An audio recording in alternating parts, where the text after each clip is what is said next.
देखो बच्चों, आज मैं तुम्हें प्रश्नावली 10.1 कक्षा 10 गणित का वृत्त वाले चैप्टर के क्वेश्चन को समझाऊंगी। यहाँ पर है क्वेश्चन नंबर फर्स्ट। एक वृत्त पर कितनी स्पर्श रेखाएं हो सकती हैं। अब जब हम एक कोई वृत्त खींचते हैं तो स्पर्श किसको कहेंगे? वो रेखाएं जो वृत्त को छूते हुए खींची जाती हैं।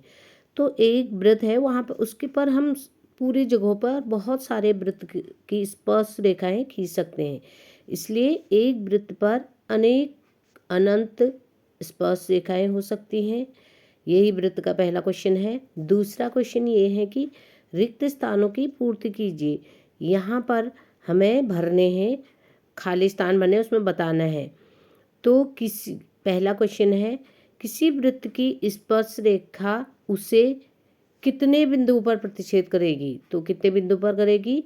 एक बिंदु पर। जहाँ पर हम वृत्त और रेखा जहाँ पर छूते हैं उसको स्पर्श रेखा कहते हैं, इसलिए एक बिंदु पर उसको स्पर्श करेगी।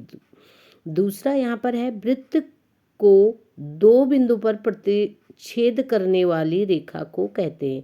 यानी जो रेखा को हम वृत्त को, वह रेखा जो दो स्थानों से छू कर जाएगी, उस रेखा को क्या कहते हैं? हम छेदक रेखा। एक वृत्त पर जब दो बिंदु खींचे जाते हैं तो उसको सीधे एक रेखा खींचती है तो उसको छेदक कहते हैं। अब तीसरा देखें, एक वृत्त की कितनी समांतर स्पर्श रेखाएं हो सकते हैं? किसी भी वृत्त पर दो समांतर स्पर्श रेखाएं हो सकती हैं।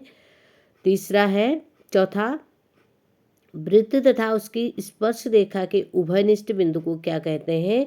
जहाँ पर वृत्त की रेखा और जो वृत्त को छूता है, वो रेखा जहाँ पर वृत्त को छूती है उस जगह का एक नाम होता है, उसको बोलते हैं स्पर्श बिंदु कहते हैं।